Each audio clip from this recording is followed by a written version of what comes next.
सेतू अभ्यास सन 2026-27 इयत्ता 6वी विषय मराठी. घटक क्रमांक 5 लेखन कलेचा प्रवास.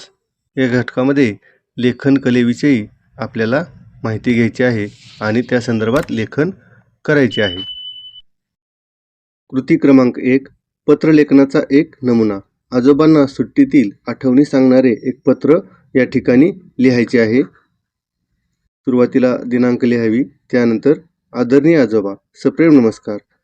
मी येथे मजेत आहे आणि आशा आहे की आपणही तिथे ठीक असाल. माझी शाळा नुकतीच उन्हाळी सुट्टीसाठी बंद झाली आहे आणि मला आपली खूप आठवण येत आहे. या सुट्टीत मी खूप मजा केली.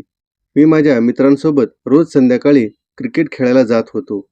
आम्ही जवळच्या बागेत जाऊन खूप धमाल केली. तसेच मी या सुट्टीत गोष्टीची अनेक नवीन पुस्तके वाचली, जी मला खूप आवडली.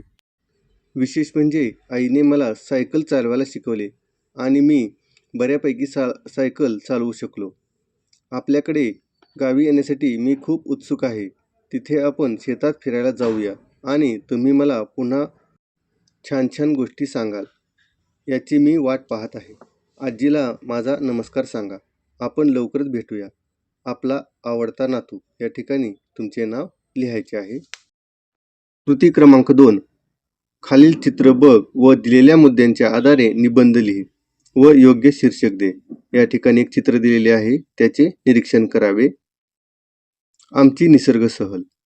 आमच्या शाळेच्या जवळ एक खूप मोठे आणि जुने वडाचे झाड आहे. एके दिवशी आम्ही सर्व मित्रमैत्रिणी सुट्टीच्या दिवशी तिथे सहलीला गेलो होतो. ते ठिकाण अतिशय रमणीय होते. झाडावर अनेक पक्षी, माकडे आणि खरोताई आनंदात खेळत होत्या. काही मुले झाडाखाली बसून पुस्तके वाचत होती, तर काही जण चेंडूने खेळण्यात मग्न होती. कोपऱ्यात एक ससा शांतपणे बसला होता आणि जवळच असलेल्या तलावात एक हरण पाणी पित होते.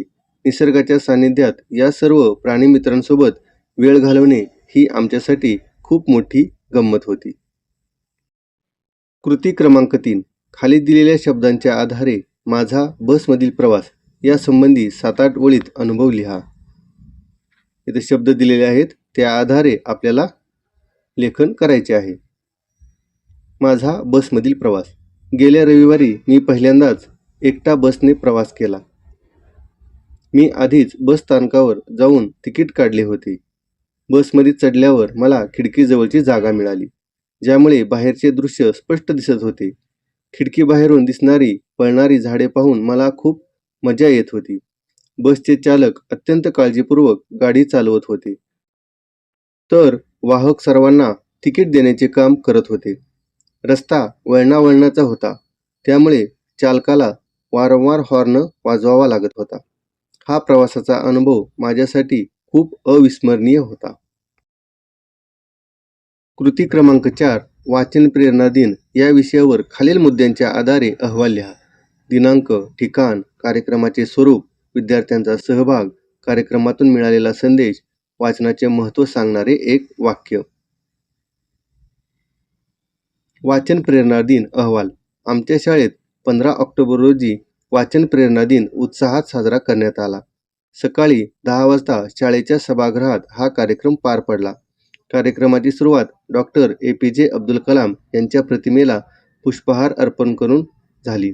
कार्यक्रमात विद्यार्थ्यांनी स्वतःची आवडती पुस्तके आणली होती आणि काही विद्यार्थ्यांनी त्यांच्या आवडत्या कथांचे वाचन करून दाखवले. सर्व विद्यार्थ्यांनी यात सक्रिय सहभाग घेतला होता. या कार्यक्रमातून आम्हाला वाचन संस्कृती जोपासण्याचा संदेश मिळाला. वाचाल तर वाचाल असे म्हणत वाचनाचे महत्त्व सांगत कार्यक्रमाची सांगता झाली.